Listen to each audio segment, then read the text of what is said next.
আসসালামু আলাইকুম রহমতুল্লাহি বারাকাতু। আপনাদের সকলকে এই ভিডিওতে স্বাগত জানাচ্ছি। তো আমরা মূলত আজকে কিভাবে ব্লেন্ডারে গিফট বক্স বানাইতে হয় সেটা দেখব। তো চলেন আজকের ভিডিওটি শুরু করা যাক।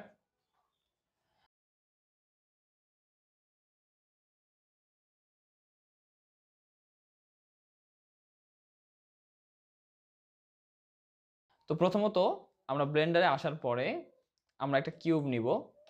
সো শিফট এ দিয়ে আপনি একটা কিউব নেবেন। কিউব নেওয়ার পরে আমরা যেটা করব, এই কিউবের দুই পাশে আমরা লুপ কাট নিব। সো সেটার জন্য আপনি এডিট মোডে যাবেন, ট্যাব দিলে আপনি এডিট মোডে যেতে পারবেন। যারা আমাদের আগের ভিডিওগুলো দেখেন নাই তারা অবশ্যই দেখে আসবেন, তাহলে এই বেসিক বিষয়গুলো আশা করি ক্লিয়ার হয়ে যাবেন। এরপরে কন্ট্রোল আর দিয়ে আমরা একটা লুপ কাট নিব। এভাবে এভাবে ক্রস আকারে দুইটা লুপ কাট নিব। এরপরে দুইটা লুপ কাটকে আমরা এজ সিলেকশনের মাধ্যমে অল্ট ধরে এটা এবং শিফট অল্ট ধরে দ্বিতীয়টা এভাবে সিলেক্ট করব। ঠিক আছে, সিলেক্ট করার পরে আমরা এটাকে বেভেল করব। সো বেভেল কিভাবে করব? বেভেল করার জন্য আমরা কন্ট্রোল বি দিয়ে জাস্ট হালকা এভাবে একটু টান দিব। টান দিলে দেখেন এটা বেভেল হয়ে যাবে।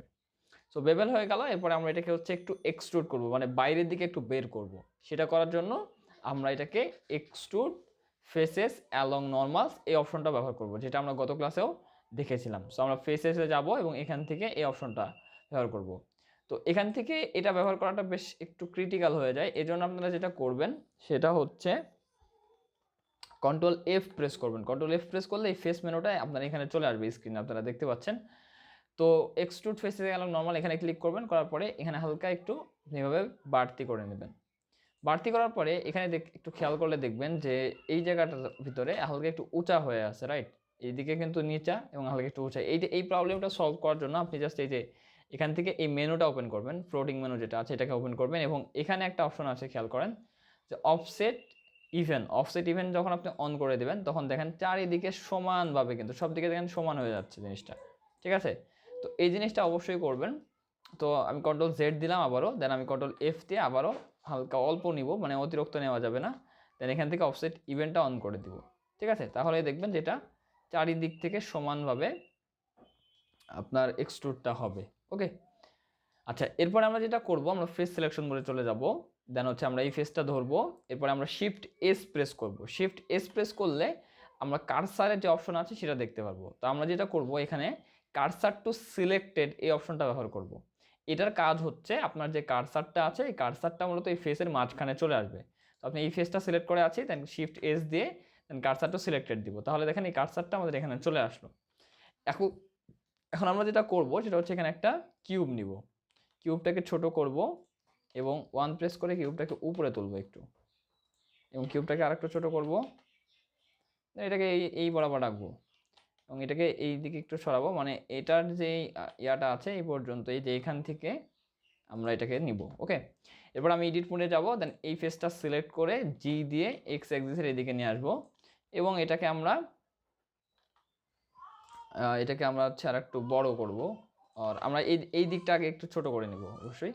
সো এই দিকটা সিলেক্ট করে দেন এস দিয়ে আপনি এটাকে একটু ছোট করবেন এবং এদিকে আমরা একটু নিচের দিকে নামাই নেবেন, মানে এই দিকটা নিচের দিকটা সমান থাকবে, উপরের দিকটা এরকম থাকলে কোনো সমস্যা নেই, নিচের দিকটা একটু সমান থাকবে। ওকে, তো আশা করি আমি আপনাদেরকে বুঝাইতে পারতেছি। দেন আমি এটাকে একটু স্কেল করে দেন আমরা এটাকে একটু ভিতরের দিকে নিব যেন বাইরের দিকে না থাকে। ওকে, সো এরকমভাবে নিব। এরপরে আমরা যেটা করব সেটা হচ্ছে এখান থেকে আমরা এজ সিলেকশন মোডে যাব। দেন হচ্ছে আমরা এখান থেকে এই এজটা ধরবো এবং নিচের এই এজটা ধরবো, ধরে কন্ট্রোল বি দিয়ে এটাকে বেভেল করবো এবং স্মুথ করে দিব। স্ক্রল হুইল কন্ট্রোল বি দিয়ে আপনি যদি স্ক্রল হুইলটা ঘোরান তাহলে সেই ক্ষেত্রে এটা এরকম স্মুথ হয়ে যাবে। ঠিক আছে, সো অতিরিক্ত স্মুথ করার দরকার নেই, এবার যতটুকু প্রয়োজন হয়। তো আমার মনে হয় হ্যাঁ এটাই ঠিক আছে। ওকে, সো আমি এভাবে বেভেল করে ফেলবো। অ্যান্ড দেন হচ্ছে আমরা যেটা করব, আবারও ফেস সিলেকশন মোডে যাব এবং এই ফেসটা এবং এই দিকের এই ফেসটা আমরা সিলেক্ট করব।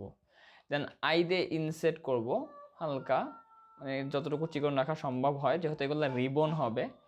সো এরকম চিকন করব। দেন হচ্ছে আমরা এখানে এটাকে ব্রিজেস লুপ করে ফেলবো। সো ব্রিজেস লুপের কাজ কি? ব্রিজেস লুপের কাজ হচ্ছে একটা ফেস থেকে আরেকটা ফেসের মাঝখানে একটা ব্রিজ তৈরি করা। ঠিক আছে, সহজ ভাষায় আপনার এই মাঝখানের এখান থেকে ওই পাশে একটা ব্রিজ তৈরি করে ফেলবে। ওকে, সো আপনি যদি এজে যান দেন এখানে একটা অপশন পাবেন bridge edge loop. So bridge edge লুপে ক্লিক করবেন। ব্রিজ এজ লুপে ক্লিক করলে দেখেন মাঝখানের এই জায়গাটা কিন্তু একদম মানে কেটে গেছে, ঠিক আছে, একদম মনে হচ্ছে যে কোনো একটা কিছু দিয়ে এটাকে সুন্দরভাবে কাটা হয়েছে। তো এটাকে ওই ফেসটা দিয়ে এটা মানে এটা ব্রিজ তৈরি হয়ে গেছে মাঝখানে। সো এরপরে আমরা হচ্ছে যেটা করব সেটা হচ্ছে আমরা মডিফায়ারে আসবো। মডিফায়ারে এসে অ্যাড মডিফায়ারে যাব এবং এখান থেকে সাবডিভিশন সারফেস মডিফায়ারে আসবো, ঠিক আছে। সো সাবডিভিশন সারফেসের কাজ কি? সাবডিভিশন সারফেস মডিফায়ারের কাজ হলো কোনো একটা ফেসকে 4টা ফেসে কনভার্ট করা এবং সেই ফেসটাকে স্মুথ করে ফেলা। আমি আবারও বলতেছি, সাবডিভিশনের কাজ হচ্ছে কোনো একটা ফেসকে একটা ফেস থেকে 4টা ফেসে কনভার্ট করা এবং সেটাকে স্মুথ করে ফেলা। এখন এখানে লেভেল ভিউপোর্ট যেটা আছে না, লেভেল ভিউপোর্ট আপনারা যেটা দেখতে পাচ্ছেন, এটা যদি আপনি বাড়ান সেক্ষেত্রে আপনার ওই 4টার মধ্যে আরও 4টা এভাবে কিন্তু মাল্টিপ্লাই হতে থাকবে এবং এটা আরও বেশি স্মুথ হতে থাকবে, ঠিক আছে। তো আপনি 3-এর মধ্যে রাখবেন, 3-এর মধ্যে রাখলেই এনাফ। দেন হচ্ছে আপনারা এখানে কিছু সাপোর্ট লুপ কাট নিতে পারেন। সো আমি এডিট করে গিয়ে আবারও এখানে কিছু লুপ কাট নিচ্ছি। দেখেন লুপ কাট নিলে এগুলো একটু শার্প হয়ে যাচ্ছে। অ্যান্ড এই মাঝখানেও একটা নিব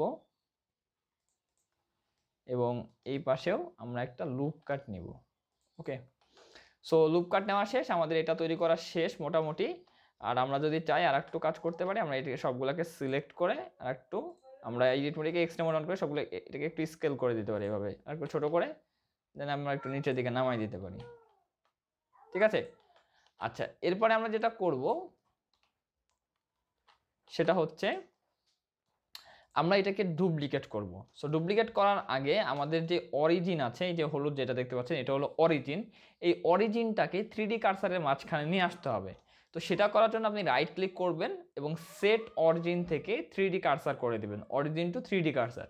অরিজিন টু 3D কার্সার যখন করবেন এই অরিজিন টু 3D কার্সারের মাঝখানে চলে যাবে। এরপর আপনি কী করবেন, শিফট ডি দিবেন। শিফট ডি দিলে তো এটা ডুপ্লিকেট হবে। দেন আর প্রেস করবেন, আর ফর রোটেট। দেন আপনি এখানে 45 ডিগ্রি দিবেন, মানে কিবোর্ড থেকে 45 টাইপ করবেন। দেন আপনি এন্টার দিবেন। তাহলে দেখেন এটা কিন্তু ডুপ্লিকেট হয়ে এটা রোটেট হবে 45 ডিগ্রি অ্যাঙ্গেলে, ঠিক আছে। দেন যদি আপনি শিফট আর প্রেস করেন সেম জিনিসটাই মূলত রিপিট হতে থাকবে। ওকে, সেইভাবে দেখেন সেম জিনিসটা কিন্তু রিপিট হয়ে গেল এবং একটা রিবন কিন্তু আমরা তৈরি করে ফেললাম। এখন আমরা তাহলে সবগুলোকে সিলেক্ট করে, এগুলো একটু বড় হয়ে গেছে, তাহলে এটাকে একটু স্কেল করে, সরি এটা ধরবেন, সবগুলো ধরে একসাথে একটু একটু ছোটো করে দিতে পারি, ঠিক আছে। সো তাহলে দেখেন আমাদের একটা গিফট বক্স কিন্তু তৈরি হয়ে গেছে। এখন এই গিফট বক্স দিয়ে আপনি ভ্যারাইটি রকমের গিফট বক্সও কিন্তু তৈরি করতে পারেন। কিভাবে? ধরেন আপনি এই অবজেক্টটাকে জাস্ট একটু ডুপ্লিকেট করবেন শিফট ডি দিয়ে, দেন আপনি জাস্ট এই বেসটাকে ধরবেন। ধরার পরে আপনি এডিট মোডে যাবেন, এক্সরে মোডটা অন করবেন, ভার্টেক্স সিলেকশন মোডে যাবেন। এরপর আপনি অর্ধেকটা ধরে জি দিয়ে জাস্ট একটু মুভ করবেন। তাহলে দেখেন এটা একটা বড় গিফট বক্স হয়ে গেল, ঠিক আছে। আবার আর একটা কাজ করতে পারেন, লেটস সে এটাকে আপনি চাইলে আর একটু ইউনিক করতে পারেন। সেটাকে আপনি যদি ডুপ্লিকেট করেন, ডুপ্লিকেট করার পরে আপনি এডিট মোডে গিয়ে এজ সিলেকশন মোডে যাবেন। দেন এই যে এই 4টা এজকে সিলেক্ট করবেন, ঠিক আছে।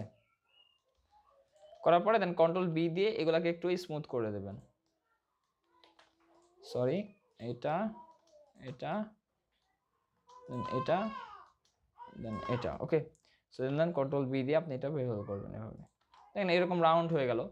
দেন হচ্ছে আপনি এখান থেকে এটাকে শেড স্মুথ, দেন হচ্ছে নর্মাল থেকে অটো স্মুথ। আচ্ছা, আমাদের আর একটু মডেলিংয়ে মিস্টেক হয়েছে, সেটা হচ্ছে এখানে আপনারা আবার এডিট মোডে যাবেন এবং এই মাঝখানের যে ফেসটা আছে না, যেটাকে আমরা এর আগে যেটাকে আমরা হচ্ছে কার্সার দিয়েছিলাম, ওই জায়গাটাকে একটু এক্সট্রুড করবেন, ঠিক আছে। ওইটাকে একটু এক্সট্রুড করবেন, দেন একটু স্কেল করবেন, দেন কন্ট্রোল বি দিয়ে এটাকেও বেভেল করে এরকম রাউন্ড করে দেবেন। তাহলে জিনিসটা দেখতে একদম সুন্দর হয়ে যাবে, ঠিক আছে। এটা প্রত্যেকটার মাঝখানে করে দিতে পারেন। সো আমি করে দিচ্ছি। পেজটা ধরবেন, এক্সট্রুড করবেন, হালকা একটু স্কেল করবেন, দেন কন্ট্রোল বি দিয়ে এটাকে এরকম বেভেল করে রাউন্ড করে দেবেন। And then shade smooth, auto smooth এগুলো দিয়ে দিবেন। তো আশা করি আপনারা এই গিফট বক্সগুলো বানাইতে পারবেন এবং অবশ্যই প্র্যাকটিস করবেন। আমরা ইনশাল্লাহ সামনে মেটেরিয়াল নিয়ে কথা বলবো, মেটেরিয়াল কীভাবে কাজ করে এবং মেটেরিয়াল কীভাবে দিবেন সেই বিষয়গুলো নিয়েও ইনশাল্লাহ কথা হবে। তো আজকের মোটো ভিডিও এই পর্যন্তই। সবাই ভালো থাকবেন, সুস্থ থাকবেন। আর যারা এই পর্যন্ত ভিডিও দেখছেন তারা অবশ্যই আমাদের চ্যানেলটা সাবস্ক্রাইব করে আমাদের পাশেই থাকবেন। সবাইকে আবারও আসসালামু আলাইকুম ওয়া রাহমাতুল্লাহি ওয়া বারাকাতুহু।